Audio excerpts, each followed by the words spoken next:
ఆ ఓటుకు పరిమితమై సరే మేము వేసే ఓటు నిజంగా నేను వేసిన నాయకునికే పోతుందని సంతోషపడటానికి కూడా లేదు పరిస్థితి. ఎవరికి వేస్తే ఎవరికి పోతుందో తెలియదు. వాడు ఆ ప్రాంతంలో 10,000 మందికి తెలియదు కానీ 1,00,000 ఓట్లు వస్తున్నాయి. ఎట్లా వస్తున్నాయి అసలు తెలియదు. ఆంధ్రాలో మరీ ఘోరం. 21 చోట 21 గెలుస్తాడు వాడు. వాళ్ళకు ఓటు హక్కులే ఉండవాలి నమ్మేటోళ్ళకు.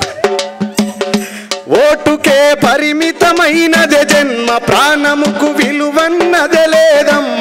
మార్పుకు పునాదోలే ఈ శవాలన్నీ వేస్తారో అడగవే అడగవే అమ్మా. ఈ భారతదేశం వెలుగుతోందట అడగవే అమ్మా.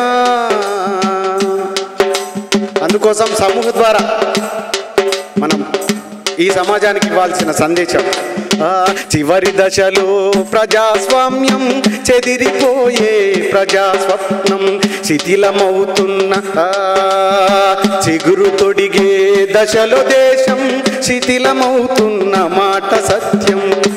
అర్థమే లేనిది భారతావని రుణాలకు పెట్టని పేరైందమ్మా.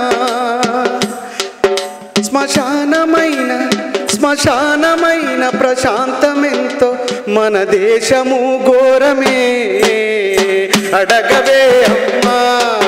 ఈ భారతదేశం వెలుగుతోందట అడగవే అమ్మా అడగవే అమ్మా. ఈ భారతదేశం వెలుగుతోందట అడగవే అమ్మా. నేనడిగితే ఎన్కౌంటరు, నేనడిగితే ఒక నక్సలైట్, ఒక అర్బన్ కేసు, ఒక ఊపా కేసు,